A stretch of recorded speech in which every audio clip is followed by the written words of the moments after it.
Okay, let's begin. So you remember we've been doing Mughal Emperor, Mughal Empire, Mughal rule from right from the beginning. Who is the founder of the Mughal Empire? Let me see if you'll remember. Let's quickly revise what we learned Babar, today. Babur. Babur. Okay. Zahiruddin. Who is the son of Babur? Humayun, The first ruler was Babur. Second ruler was Humayun. okay. What was peculiar about Humayun's rule? He was a very weak. No. What was His rule important? was divided into two. Very good. His Divided rule was into two divided into parts. two different parts. Okay. And Hmm. in between, which ruler took over? Sheshasuri. Shasuri. So we have done a complete chapter on Baba. We've done a complete chapter on Humayun. We have also done a complete one chapter on Sher Shah Suri. And in Sher Shah Suri's chapter, we have also seen what administrative reforms he had brought, what military reforms he had brought, and how his policies was implemented even by the later Mughal emperors. Right after that, we saw next ruler who was the third Mughal emperor. Akbar the Great. Akbar. Akbar the Great. Very good. So after that, we saw about Akbar. Now we will see in this chapter, we will learn about Aurangzeb. Now, children, if you remember, there was a pattern of while studying about each different ruler, there was a pattern which we followed. Right? I'll just tell you what pattern it was. First of all, they gave you the how the ruler took over, or how the ruler got the description about how the ruler got the throne. Right? First, initially for all the rulers, right, they first give you the description about how the ruler took over the throne. Then after that, they would give you the description about the enemies. Okay, as soon as the ruler took over the throne, which enemies he had to face, what challenges he had. And then you had the description about how that particular ruler dealt with the enemies. Right? Later on, in the later half of the chapter, we saw that what reforms this particular ruler brought in his territory, and what efforts did he take to expand his territory, to make sure the administrative or military reforms are being implemented in his particular territory. And then towards the end of the chapter, we saw that how that particular ruler, whichever ruler we were studying about, how that particular ruler brought changes, whether it was in forms of architecture, or whether it was in forms of bringing any new tax, or imposing any new tax, or removing any taxes. So what changes, or what architecture, what things did he did for do for his particular territory. Right? That's how the chapter ended. So this was the pattern which we followed right from Babur till Akbar. Yes. Yes, ma'am. Yes, ma'am. Okay, so similarly over here in Aurangzeb, we will also see how Aurangzeb got the throne. Then we will see in this particular chapter, then we will see which enemies he had to face, which architecture he had built in his territory, and how to what extent did he could expand his territory. All right. So Muhyiddin Muhammad Aurangzeb was born on 14th October 1618. Okay, he was son of Shah Jahan and Mumtaz Mahal. Okay, now he was born in the house of Timur, and his born place was Dahod. Okay, underline his birthplace Dahod. That's it. Yeah. Now this is important. His rule was from 31st July 1658 to 3rd March 1707. Please underline. So this was his rule period. Okay. How many years, children? Approximately? Ma'am, 49 years. 49 Very good. 49. Very good. 49. Now, during his rule, during his reign, he had a war with the Sikhs, the Rajputs, and the Marathas. This is important. Who are his enemies now? And the Rajputs and Six Rajputs and Marathas. And the Marathas. So we got the second half. This is how these are the points which you will study in this particular chapter. Okay, that how he fought with the enemies. And why was the reason why they became his enemies? Because he had imposed taxes on the non-Muslims so that he could increase the economy of the Mughal Empire. Now, what was this taxes called as? Who will tell me? Name. Jizya. Very good, very good. It was imposed on the non-Muslims, right? And which ruler was had removed this jizya tax? Akbar. Very good, very good. And why they had to pay this jizya? What was jizya tax exactly? Who will tell me? Ma'am, jizya tax was the tax for Imposed for non-Muslims. non-Muslims, ma'am. If they Yeah, wanted to for live in the non-Muslims. territory. But when? Yes, Saad? And if they wanted to Ma'am, live in the no. territory, No, if they Visit wanted temples, to, visit their visit pilgrimage, temples. right? So they had to pay a tax. Okay. Now, as most of us, we we go to pilgrimage to Saudi Arabia. So if we are traveling, so we had to pay the tax. It was something like that. Okay, clear? Yes, ma'am. Now, yes. he had 5 wives and 10 children. Now, this is important. He built Moti Masjid. Okay, he built one Moti Masjid. Next, he built another mosque at Benares. Please underline, another mosque at Benares, and biggest mosque in Kashmir. Okay, along with one Moti Masjid, one mosque at Benares, second mosque at Benares, and third mosque at Kashmir. Only Kashmir, yeah. Now, apart from this, what did he do? He also built Bibi Ka Maqbara. He made a marble monument, okay, which was the replica of Taj Mahal. Underline Bibi Ka Maqbara. He built Bibi Ka Maqbara. Underline replica of Taj Mahal. So these were his contribution to his territory. Clear? So this is all what we are going to learn in this chapter. Understood till here? Yes. ma'am. Okay, next. Now from here we begin the chapter. That is, Aurangzeb succeeded his father Shah Jahan after a violent war succession. He killed his brother. Underline, he killed his brother.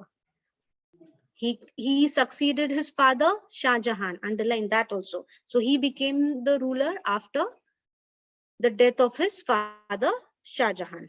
Okay. First of all, he killed all his brother, and especially one brother's name was mentioned, that is the most eligible being the Darush Shuka. Okay. Now, apart from that, what did he do? He imprisoned his own father, Shah Jahan, in Agra for how many years? For 8 years, until his father died. Okay. And why did he do that? What? Yeah. Because he wanted to take over. Yes.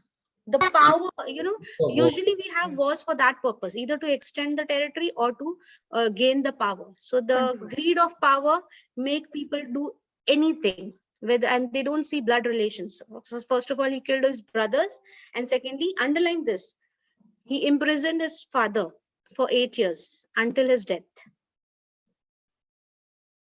Okay, and now underline this also, he called himself as Alamgir. Alamgir meaning conqueror of the world. Okay, so these all lines show that how how he got the position of the emperor, right? How he got the throne. Clear? Yes, ma'am. Yes.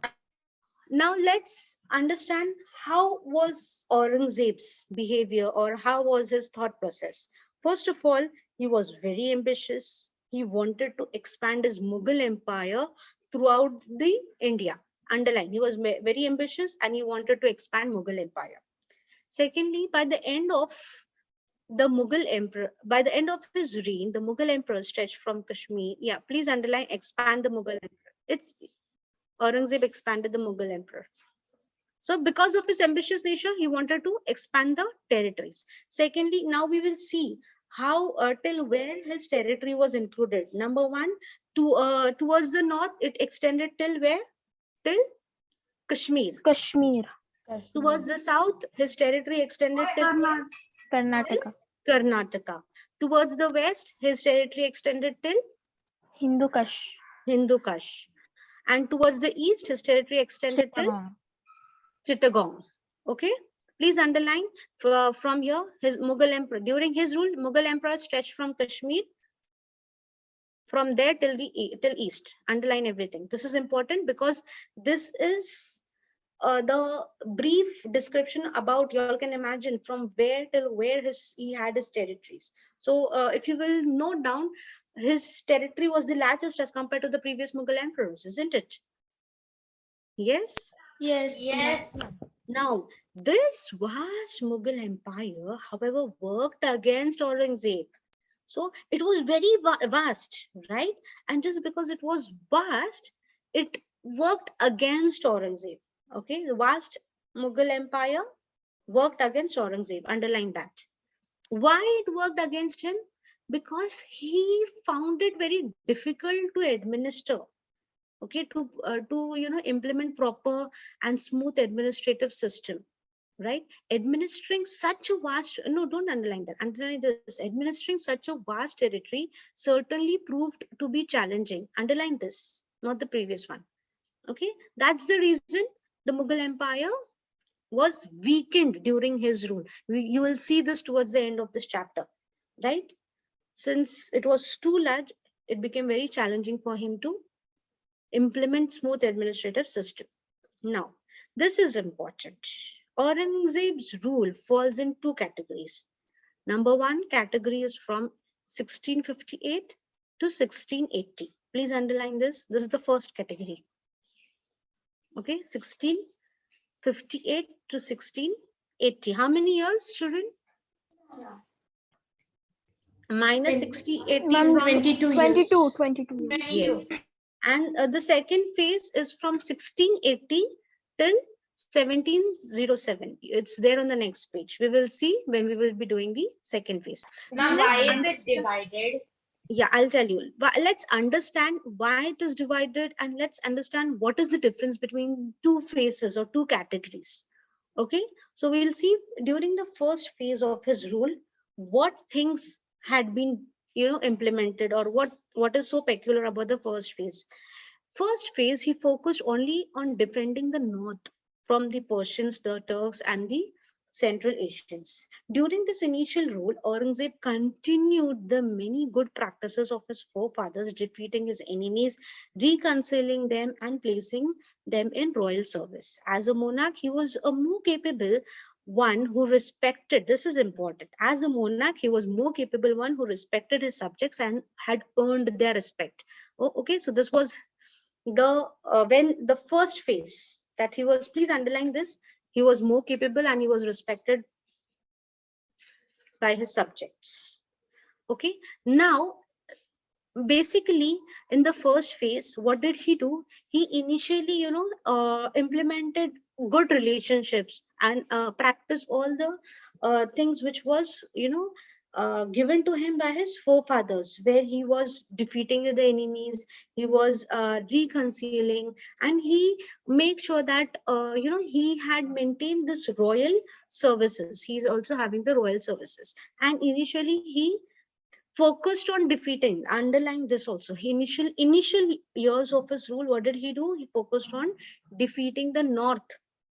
Okay, that means the Persians, the Turks, and the Central Asians. Okay, and continued, underline this also, continued good practices of his forefathers. Good practices, yeah, defeating forefathers' enemies. Yeah, that's it. That's it. Okay, clear till here, children? Yes, ma'am. Yes, ma'am. Okay, let's go on to the next page and let's see what happened in the second phase. Why is first phase different from it? Now, first phase, you can see everything is very peaceful. He's been respected by his people. He had earned their respect.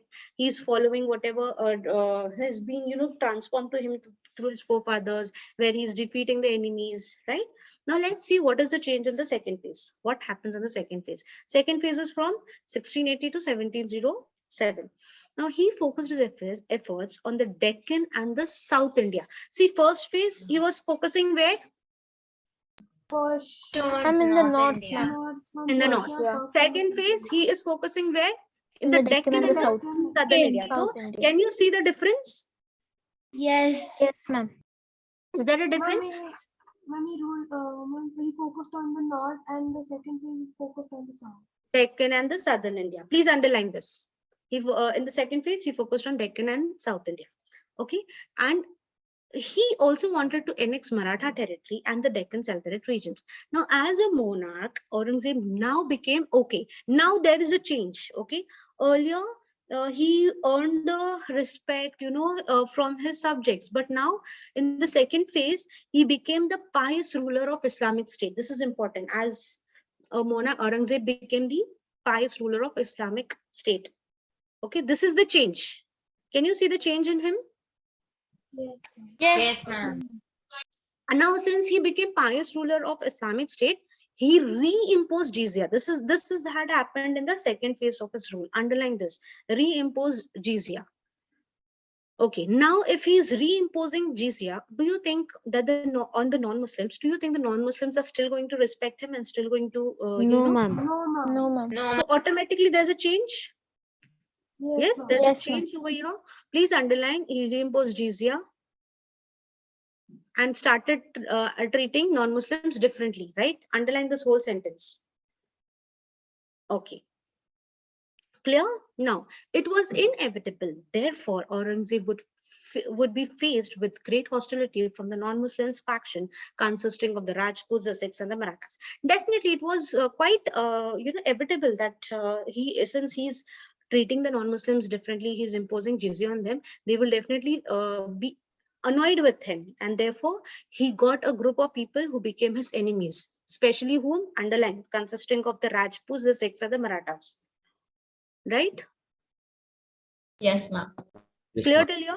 Yes, ma'am. Yes, ma'am. Yes. Okay. Everybody understood till here? Yes, ma'am.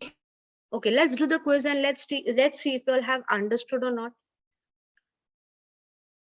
Okay, first question. Aurangzeb succeeded his father dash as a violent war of secession. Ma'am, Shah Jahan. Okay, let's freeze Shah Jahan and see if you all are right. Very good. That means you all are paying attention. Next. When was Aurangzeb born? Who will tell me? Ma'am, Ma'am, 4th November 1618. 4th November 18. 1618. 18, 16, 18. 18. Okay.